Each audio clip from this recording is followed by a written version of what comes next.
Hi friends, Sandhya ராக சீரியலை பற்றி தான் நம்ம இந்த வீடியோக்குள்ளே பார்க்க போகிறோம். வாங்க நம்ம வீடியோக்குள்ளே போகலாம். மாயா வந்து சீனுக்கிட்ட சொல்கிறாங்க, என்னை கொண்டு காலேஜில் கொண்டு விட்டுரு அப்படிங்கும்போது சீனு சொல்கிறாங்க, நான் இதுக்காக உன்னை கொண்டு காலேஜில் விடணும் அப்படிங்கும்போது, என்ன சீனுன்னு இந்த மாதிரிக்கு பேசிகிட்டு இருக்கிற, நீ வந்து என்னை கொண்டு காலேஜில் விட தானே செய்வேன், இப்போயே அந்த மாதிரிக்கு பேசிகிட்டு இருக்கிற அப்படிங்கும்போது, ஆமாம் எங்கள் அம்மா கிட்ட ஒரு மன்னிப்பு தானே நான் உன்கிட்ட கேட்க சொன்னேன், ஆனால் அதான் உன்னால் கேட்க முடியல அப்படிங்கும்போது, என்ன சீனி நீ இதை பற்றிலாம் பேசிகிட்டு இருக்கிற, அதெல்லாம் வந்து வீட்டு பிரச்சனை, அது எனக்கும் அவங்களுக்கு சம்மந்தமான பிரச்சனை, அதில் நீ தலையிட்டு இருக்காது அப்படிங்கிறாங்க. என்ன தலையிடக்கூடாதுன்னு சொல்லிட்டு இருக்கிற, நீ கல்யாணத்துக்கு முன்னகிட்டே நீ இந்த மாதிரி நடந்துகிட்டு இருக்கிறியே, கல்யாணம் ஆனதுக்கு அப்புறமா பெரியவங்களை நீ மதிக்க மாட்டியா அப்படின்னு கேட்கும்போது, நான் என்ன சின்ன பெரியவங்களுக்கு மரியாதை கொடுக்காம இருந்துகிட்டு இருந்தேன், நீ தான் என்னை புரிஞ்சுக்காம இந்த மாதிரிலாம் பேசிட்டு இருக்கிற அப்படிங்கும்போது, நான் உன்னை பற்றி நல்லா தான் புரிஞ்சிட்டு இருக்கிறேன், நீ எங்கள் அம்மா கிட்ட ஒரு மன்னிப்பு தானே கேட்க சொன்ன, அது கூட உன்னால் கேட்க முடியலையே, ஏன் பெரியவங்கிட்ட ஒரு மன்னிப்பு கேட்டால் நீ என்ன குறைஞ்சா பேர போற அப்படிங்கிறாங்க. மாமியாரா வரப்பட்டவங்க தானே, அவங்ககிட்ட ஒரு மன்னிப்பு கேட்டால் உனக்கு என்ன அப்படின்னு சொல்லும் போது, இதெல்லாம் கதிர் வந்து நின்று பார்த்துட்டு இருக்கிறாங்க. உன்னை வந்து எனக்கு விடுறதுக்கு எனக்கு மனசும் இல்லை, எனக்கு டைமும் இல்லைன்னு சொல்லிட்டு சீனு பாட்டுக்கு அவங்க பாட்டுக்கு போயிருந்தாங்க. இதனால வந்து மாயா ரொம்பவே வந்து அவங்க சோகத்தோடு இருந்துட்டு இருக்கும்போது அப்போ கதிர் வராங்க. என்ன மாயா அங்கே நடந்தெல்லாம் நான் பார்த்துட்டு தான் இருந்தேன், சரி வா நீ அதை பற்றிலாம் நினச்சிட்டு இருக்காத, சீனு ஏதோ கோவத்தில் பேசிகிட்டு இருக்கிறான், அவனு கொஞ்ச நேரம் கழிச்சு அவன் சமாதானம் ஆயிடுவான், நான் உன்னை கொண்டு காலேஜில் விடுறேன் நீ வா அப்படிங்கும்போது, இல்லை வேண்டாம் அப்படிங்கிறாங்க. இப்போமே டைம் ஆகி போச்சு அதனால் வா அப்படின்னு சொல்லவும், மாயாவும் சரின்னு சொல்லிட்டு கதிரோட அவங்க பைக்கில் போகிறாங்க. அவங்க பைக்கில் போய் அவங்க காலேஜில் போய் இறங்குறாங்க. அப்போ கதிர் வந்து கார்த்தியை பார்க்குறாங்க. என்ன கார்த்தி நல்லா இருக்கே அப்படின்னு சொல்லி கதிர் கேட்கவும், இப்போ மாயா பார்க்குறாங்க. என்ன கதிர் இவரை உனக்கு தெரியுமா அப்படிங்கும்போது, ஏன் தெரியாது, இவரும் நானும் ஒன்றா தான் படித்தோம் அப்படிங்கிறாங்க. இப்படி சொன்னதுமே மாயா அதிர்ச்சி அடைகிறாங்க. அப்படியா நீங்கள் ரெண்டு பேரும் ஒன்றா தான் படிச்சிங்களா அப்படிங்கும்போது, கார்த்தி வந்து கதிரை பார்த்து அவங்க முறைச்சி பார்த்துட்டே இருக்கிறாங்க. அப்போ மாயா சொல்கிறாங்க, சரி நீங்கள் ரெண்டு பேரும் பேசிட்டுருங்க, எனக்கு காலேஜுக்கு டைம் ஆகிடுச்சுது அப்படின்னு சொல்லிட்டு மாயா பாட்டுக்கு போயிருந்தாங்க. அப்போ கதிர் வந்து கார்த்தி பார்த்து கேட்குறாங்க, என்ன கார்த்தி பழசெல்லாம் மறந்துட்டியா என்ன அப்படின்னு சொல்லி கேட்கும்போது, நான் மறக்க மாட்டேன், நான் எப்படி மறப்பேன், நான் மறக்கவும் மாட்டேன், நான் உன்னை மன்னிக்கவும் மாட்டேன் அப்படின்னு கார்த்திக் கோவத்தோட அங்கேருந்து கிளம்பி போயிருந்தாங்க. கதிர் வந்து கார்த்திக்கும் கதிருக்கும் நடந்ததை ஃப்ளாஷ்பேக்காக அவங்க நினச்சி பார்த்துட்டு அங்கேருந்து கிளம்பி அவங்களும் வீட்டுக்கு வந்துருந்தாங்க. மாயா சாயந்தரம் வீட்டுக்கு வந்ததுமே வந்து கதிர் கேட்குறாங்க, கார்த்தி அங்கே தான் வேலை பார்க்குறானா அப்படிங்கும்போது, ஆமாம் அப்படிங்கிறாங்க, ஸ்போர்ட்ஸில் தான் வந்து எல்லாமே நடத்திக்கிட்டு இருக்கிறான் அப்படிங்கும்போது, உனக்கு இன்னொரு விஷயம் தெரியுமா கதிர், தனத்துக்கும் கார்த்திக்கு தான் கல்யாணம் அப்படிங்கிறாங்க. என்ன சொல்லிட்டு இருக்கிற மாயா அப்படிங்கும்போது, ஆமாம் சொல்லப்போனால் அவங்க ரெண்டு பேரும் லவ் பண்ணி தான் கல்யாணம் பண்ணிக்க போகிறாங்க, இதுக்கு பெரியப்பாவும் சம்மதிச்சிட்டாரு அப்படிங்கிறாங்க. இது கிட்டதுமே கதிர் அதிர்ச்சி அடைகிறாங்க. கார்த்தியவா தனத்துக்கு கல்யாணம் பண்ணி வைக்க போகிறாங்க அப்படிங்கும்போது, ஏன் என்னாச்சு, கார்த்தி எவ்வளோ நல்லவன் தெரியுமா அப்படிங்கும்போது, என்னது கார்த்தி ரொம்ப நல்லவனா, மாயான ஒரு விஷயம் சொல்லட்டுமா அப்படிங்கும்போது, என்ன கதிர் என்னாச்சு அப்படிங்கிறாங்க. இந்த கல்யாணம் நடக்கக்கூடாது, இந்த கல்யாணத்தை நிறுத்தணும் அப்படிங்கிறாங்க. என்ன கதிர் நீ புரியாமல் பேசிகிட்டு இருக்கிற, சொல்லப்போனால் தனமும் கார்த்தி எந்த அளவுக்கு லவ் பண்ணுறாங்க தெரியுமா அப்படிங்கிறாங்க. நீ சொல்கிறதுலாம் சரிதான், தனத்துக்கு கார்த்தி பற்றி தெரியாது, அதனால தான் அவள் லவ் பண்ணியிருக்கிறா, ஆனால் கார்த்தி பற்றி முழுசாக எனக்கு தெரியும், நான் சொல்கிறத கேளு, தனத்தை வந்து கார்த்திகிட்டேருந்து காப்பாற்றணும்னா இந்த கல்யாணம் நடக்கக்கூடாது அப்படிங்கிறாங்க.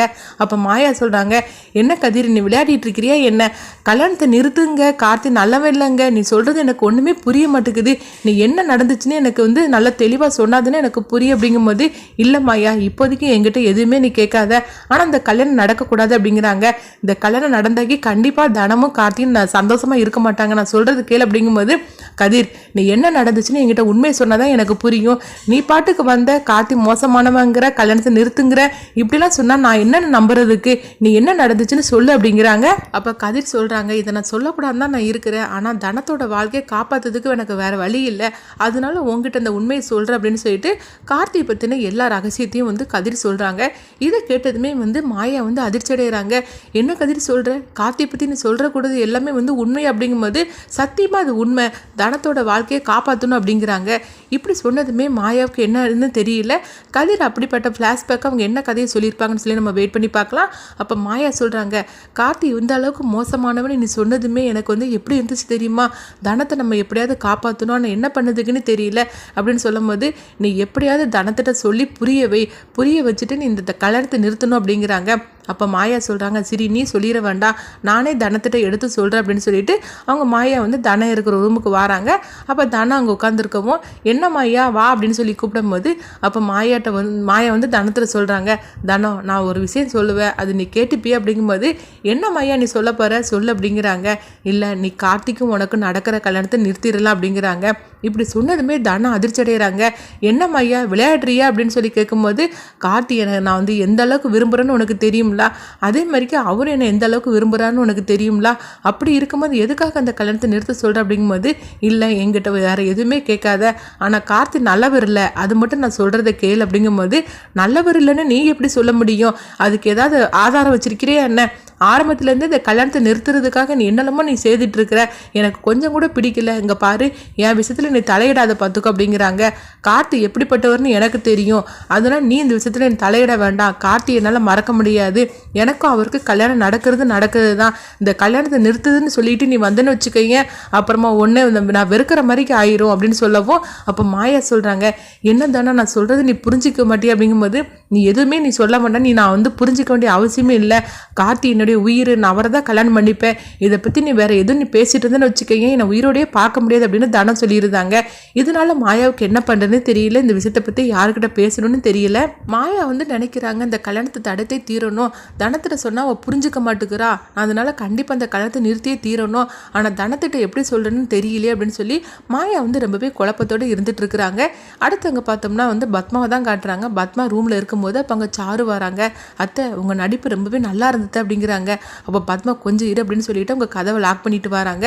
சாரு இப்போன்னு சொல்லு எப்படி ஆகும் அப்படிங்கும்போது, அத்தை உண்மையிலேயே உங்கள் நடிப்பு வந்து ரொம்பவே அருமத்தை, ஒரு தோசை விஷயத்தை வச்சு நீங்கள் இந்த பிரச்சனையை எவ்வளோ பெருசாக நீங்கள் கொண்டுட்டு வந்துட்டீங்க அப்படிங்கும்போது, ஆமாம் ஆனால் என்ன என் புருஷன் தான் என்னை அடிச்சிட்டாரு அப்படிங்கும்போது, சரி அத்தை அதெல்லாம் விடுங்க, அதுதான் மாமா பற்றி உங்களுக்கு தெரியும்ல, நம்மளுக்கு இப்போ வந்து மாமாவோட ஆதரவு தேவை கிடையாது, சீனுவோட பரிதாபம் தான் நம்மளுக்கு தேவை, சீனு என்ன எப்படி நடந்துக்கிட்டார் அப்படிங்கும்போது, ஆமாம் சாரு நீ சொல்றது கரெக்டு தான், சீனு வந்து என்கிட்ட வந்து மன்னிப்பை வந்து மாயா கேட்காதனால சீனு வந்து மாயா மேலே கொஞ்சம் கோபமாக தான் இருந்துட்டு இருக்கிறான் அப்படிங்கிறாங்க.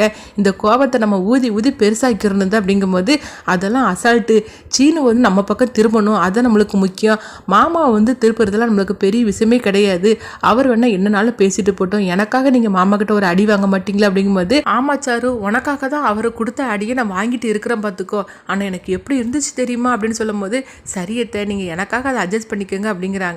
சரி சாரு ஆனால் நான் நினச்ச மாதிரிக்கே வந்து எல்லாமே சரியாக நடக்க ஆரம்பிச்சிருச்சு அப்படிங்கிறாங்க. சீனுவோட கோபத்தை இன்னும் நம்ம பெருசாக்கணும், சீனுவே வந்து எனக்கு இந்த கல்யாணம் வேண்டாம், சாருவை நான் கல்யாணம் பண்ணிக்கிடுது அப்படின்னு அவர் சொல்லணும், சீனு மட்டும் சொல்லிட்டாருன்னா கண்டிப்பாக வந்து ரகுராம் வந்து வேண்டான்னு சொல்லி இந்த கல்யாணத்தை நிறுத்திடுவார் அப்படின்னு சாரு சொல்லும் போது, ஆமாம் கண்டிப்பாக அண்ணன் வந்து கல்யாணத்தை நிறுத்திடுவார், சீனுவை எதிர்த்து எதுவுமே பண்ண முடியாது, சீனு இப்போ நம்ம கைக்குள்ளே வர வைக்க தான் நம்மளுக்கு முது வேலை அப்படிங்கிறாங்க. இப்படி பேசிட்டு இருக்கும்போது எங்கள் கதவு தட்டுற சவுண்டு கேட்குது, யாராக இருக்குன்னு தெரியல அப்படின்னு சொல்லிட்டு கதவை திறக்கிறாங்க. அப்போ சீனு தான் வராங்க. அப்போ சீனு பார்த்ததுமே சாரு சொல்கிறாங்க, சீனு அத்தை அழுதுகிட்டே இருந்தாங்க, அதனால தான் அவங்கள சமாதானப்படுத்துறதுக்காக நான் வந்தேன் அப்படிங்கும்போது, அப்போ சீனு சொல்கிறாங்க, அம்மா நீங்கள் அழாதீங்கம்மா, சரிம்மா அது பெரிய பிரச்சனையே ஆக்காதீங்கம்மா அப்படிங்கும்போது, ஆமாடா நீ சொல்லுவ, என்னதான் இருந்தாலும் மாயாவை நீ லவ் பண்ணுறேல, அதனால தான் இந்த மாதிரிக்கெலாம் பேசிகிட்டு இருக்கிற, இதுவே நான் பார்த்து வச்சு மருமகளாக இருந்தால் எனக்காக தானே அவள் சப்போர்ட் பண்ணி பேசியிருப்பாங்க, பாரு சாருவை பாரு நான் அழுதுகிட்டு இருக்குன்னு தெரிஞ்சதுமே அவன் மனசு கேட்காம எனக்கு வந்து ஆறுதல் சொல்லிட்டு இருந்தா, ஆனால் அந்த மாயா ஒரு மன்னிப்பு தான் நீ கேட்க சொன்னேன், ஆனால் அவள் கேட்டாலா பாரு, உங்கள் அப்பா என்னை அடிக்கும் போது கூட அவள் பேசாமல் அமைதியாக தானே பார்த்துட்டு இருந்தா, அப்பமாவது வந்து மாமா அடிக்காதீங்கன்னு சொல்லி ஒரு வார்த்தை அவள் தடுத்து நிறுத்திருப்பாளா, இல்லை எனக்கு தான் வந்து ஆறுதல் சொல்லிட்டு இருப்பாளா, காலையிலேருந்து நான் அழுதுகிட்டு தான் இருக்கிறேன், ஆனால் ஒரு வார்த்தை கூட வந்து எனக்கு சமாதானமாக படுத்தலையே, அவள் சரியத்தை நான் தெரியாதனமாக பண்ணிட்டேன் அப்படின்னு சொல்லி கூட ஒரு வார்த்தை சொல்லலையே, இதுவே சாரு பாரு நான் அழுதுகிட்டுன்னு தெரிஞ்சதுமே எனக்காக அவள் ஆறுதல் சொல்லிட்டு நான் சாப்பிடலன்னு சொன்னதுமே என்னை சாப்பிட வாங்கன்னு சொல்லி என்னை கூப்பிட்டுட்டு இருக்கிறா அப்படின்னு சொல்லவும், இதெல்லாம் பார்த்துட்டு சீனுக்கு என்ன பண்ணதுன்னே தெரியல. அப்போ சாருவை பார்க்குறாங்க. அப்போ சாரு சொல்கிறாங்க, சரியத்தை நீங்கள் மாயாவை பற்றி இந்த மாதிரிலாம் தப்பாக புரிஞ்சிக்காதீங்க, அவள் ஏதோ என்னதான் இருந்தாலும் அவள் சின்ன பொண்ணு தானே, அதனால தான் இந்த மாதிரி பண்ணிட்டா அப்படிங்கும்போது, ஏன் சாரு நீயும் அதே வயசில் உள்ள பொண்ணு தானே, ஆனால் நீ வந்து எவ்வளோ பக்குவமாக இருக்கிற, ஆனால் அதே பக்குவம் அவர்கிட்ட இல்லையே, அவள் எப்போ பார்த்தாலும் சரி என்கிட்ட முறைச்சிக்கிட்டு தானே நின்றுட்டு இருக்கிறா, கல்யாணத்துக்கு முன்னக்கிட்டேயும் இந்த மாதிரிலாம் இருக்கிறாள், கல்யாணம் முடிஞ்சதுக்கு பிறகு அவள் வந்து என்னை எந்த அளவுக்கு அதிகாரம் பண்ணுவா, சொல்லப்போனால் உங்கள் மாமாவும் அவருக்கு தானே சப்போர்ட் பண்ணி பேசிகிட்டு இருக்கிறாங்க, இவங்க ரெண்டு பேரும் சேர்ந்து என்னை என்ன பண்ண போகிறாங்களும் தெரியல, அப்படி நினச்சாலும் எனக்கு பயமாக இருக்குது, இன்றைக்கே பாரு அவள் பேச்சை கேட்டுட்டு என்னை அடிச்சிட்டாரு, அவ்வளோ வரும் முன்னாடி என்னை அடிச்சிட்டாரு, என்றைக்குமே என்னை கை நீட்டி அடிக்காத மனசை இன்றைக்கி என்னை அடிச்சிட்டாரு, கல்யாணம் ஆனதுக்கப்புறமா கண்டிப்பாக அவளுக்கு சப்போர்ட் பண்ணி தான் அவர் பேசுவார், சொல்லப்போனால் இவனும் மாறிடுமா, ரெண்டு பேரும் சேர்ந்துக்கிட்டு எல்லாருமே வந்து கூட்டு சேர்ந்துட்டு என்னை தனியாகிக்கிடுவாங்க, அதை நினச்சாலே எனக்கு பயமாக இருக்குது, நான் எதுக்காக எதுக்காக நான் உயிரோட இருக்கணும், இதெல்லாம் பார்க்கறதுக்காக உயிரோட இருக்கணும் அப்படின்னு சொல்லி பத்மா வந்து நல்லாவே நடிச்சு அழுதுட்டு இருக்கிறாங்க. இதெல்லாம் பார்த்துட்டு சாரு ரொம்பவே மனசுக்குள்ள சந்தோஷப்பட்டுட்டு இருக்கிறாங்க. அப்போ சீனு சொல்கிறாங்க, ஏம்மா நீங்கள் இப்படி அழுறீங்க அப்படிங்கும்போது, இதுவே நான் பார்த்து வச்ச மருமகளை என்னை கல்யாணம் பண்ணிக்கிட்டு இருந்தேன்னா இதெல்லாம் நடந்திருக்குமா சொல்லு அப்படின்னு சொல்லி சீனுட்டு கேட்கும்போது சீனுக்கு வந்து எதுவுமே பேச தெரியாமல் அவங்க அமைதியாக இருந்துட்டு இருக்கிறாங்க. அந்த கோபத்தோட சீனு பார்த்தோம்னா மாயா கிட்ட வராங்க. இன்னைக்கு நடந்த பிரச்சனைக்கு முழு காரணமும் நீ தான் அப்படின்னு சொல்லி சீனு வந்து மாயா கிட்ட ரொம்பவே கோபத்தோட பேச ஆரம்பிச்சிருந்தாங்க. அப்போ மாயா சொல்கிறாங்க, இருப்பாரு சீனு, நீ பேசாமல் இருந்துக்கோ, நீ வந்து இந்த சின்ன பிரச்சனையை நீயும் உங்கள் அம்மாவும் பெருசாக்கிட்டு இருக்கிறீங்க, அதனால் இது பெருசாக்காமல் பேசாமல் இதோட விடு அப்படிங்கும்போது, நான் ஏன் விடக்கூடாது, எங்கள் அம்மா பாரு இன்னும் அழுதுகிட்டு இருக்கிறாங்க, அவங்க அழுறதை பார்த்தா எனக்கு எவ்வளோ கஷ்டமாக இருக்கிறது, உனக்கு உங்கள் அம்மாவோட பாசம் தெரிஞ்சால் தானே நீ இந்த மாதிரிக்கெல்லாம் பேசு அப்படிங்கும்போது, என்ன சின்ன நீ சொல்லிட்டு இருக்கிற அப்படிங்கும்போது, ஆமாம் உனக்கு என்னதான் இருந்தாலும் உனக்கு அப்பா அம்மா பாசம் தெரிஞ்சால் தானே இந்த மாதிரி நடந்திருப்பேன், அதெல்லாம் ஒன்றும் தெரியாமல் இங்கே வந்து இருந்துட்டு இருக்கிறேல்ல, அதனால தான் நீ இப்படிலாம் இருக்கிற, உங்கள் அம்மா உன்னை ஒழுங்காக வளர்த்துருந்தா நீ இந்த மாதிரிலாம் நடந்திருக்க மாட்டேன் அப்படிங்கும்போது, இப்படி சொன்னதுமே மாயா வந்து கோபத்தோட சீனுவை போட்டு அடிச்சிருந்தாங்க. இதை கொஞ்சமே எதிர்பார்க்காத சீனு வந்து ஆவேசப்பட ஆரம்பிச்சிருந்தாங்க. உனக்கு எவ்வளோ தைரியம் தான் என்னை போட்டு அடிச்சிருப்ப அப்படிங்கும்போது, ஆமாம் அடிக்க தான் செய்வேன், என்னதான் இருந்தாலும் நீ என்ன பேசுறது சரி, எங்கள் அப்பா அம்மா பற்றி ஒரு வார்த்தை பேசணும்னு வச்சுக்கோங்க நான் சும்மா விட மாட்டேன் பார்த்துக்க அப்படிங்கும்போது, உனக்கு இவ்வளோ தைரியமாக உனக்கு அப்படின்னு சொல்லும்போது, ஆமாம் நீ இந்த மாதிரிக்கு நீ வாய் பேசும்போது நான் அடிக்க தான் செய்வேன், இங்கே பாரு நான் செய்ததில் எந்த தப்புமே கிடையாது, உங்கள் அம்மாவுக்கு தான் அறிவு இல்லாமல் இந்த மாதிரிலாம் பேசிகிட்டு இருக்காங்கன்னா நீ உனக்கா அறிவு இல்லாமல் இந்த மாதிரிக்கு பேசிகிட்டு இருக்கிறே அப்படிங்கும்போது, அப்போ சீனு கேட்குறாங்க, உனக்கு எவ்வளோ தைரியம் இருந்தால் எங்கள் அம்மாவை பார்த்தா அறிவில்லைன்னு சொல்லிட்டு இருப்ப அப்படின்னு சீனு வந்து மாயாவை திரும்ப போட்டு அடிக்கிறதுக்காக போகிறாங்க. அப்போ ஜானகி வந்துருந்தாங்க. சீனு அப்படின்னு சொல்லி சத்தம் போடவும் அப்போ சீனு வந்து அடிக்காமல் நிறுத்திருந்தாங்க. என்ன சீனு உங்க நடந்துட்டு இருக்குது, இங்கே என்ன நடக்கிறது, உங்க ஒன்றுமே புரிய மாட்டேங்குது, உங்கள் ரெண்டு பேருக்கு கல்யாணம் ஆக போகுதுன்னு சொல்லிட்டு நாங்கள் சந்தோஷப்பட்டுட்டு இருக்கிறோம், ஆனால் காலையிலேருந்து நடக்கிறது எதுவுமே சரியில்லை, ஏன் இப்படிலாம் பண்ணிட்டு இருக்கிறீங்க அப்படின்னு சீனு சொல்கிறாங்க. மாயா இந்த மாதிரிக்கு இருப்பான்னு சொல்லி நான் கொஞ்சம் கூட எதிர்பார்க்கவே இல்லை, இப்போ கல்யாணம் ஒன்று தான் குறைச்சலாக இருந்துட்டு இருக்குது, என்னதான் இருந்தாலும் எங்கள் அம்மா சொல்கிறதுல நியாயம் இருக்க தான் செய்யுது அப்படின்னு சீனு கோவத்தோடு அங்கேருந்து கிளம்பி போயிருந்தாங்க. அப்போ ஜானகி கேட்குறாங்க, என்னம்மையா அங்கே நடக்குது அப்படின்னு சொல்லும் போது, பெரியம்மா நீங்கள் இதை பற்றிலாம் கவலைப்படாதீங்க பெரியம்மா, நீங்கள் போங்க அப்படின்னு சொல்லவும் மாயா அடுத்தது யோசனை பண்ணிட்டு இருக்கிறாங்க. என்ன இப்போ நடக்குன்னே தெரியல, இந்த சீனு நம்மளை வந்து புரிஞ்சிக்க மாட்டேங்கிறான், அங்கே பார்த்தோம்னா கார்த்தி இவ்வளோ மோசமானவனாக இருக்கிறான், இப்போ என்ன பண்ணுறதுக்கோ தெரியல அப்படின்னு சொல்லி யோசனை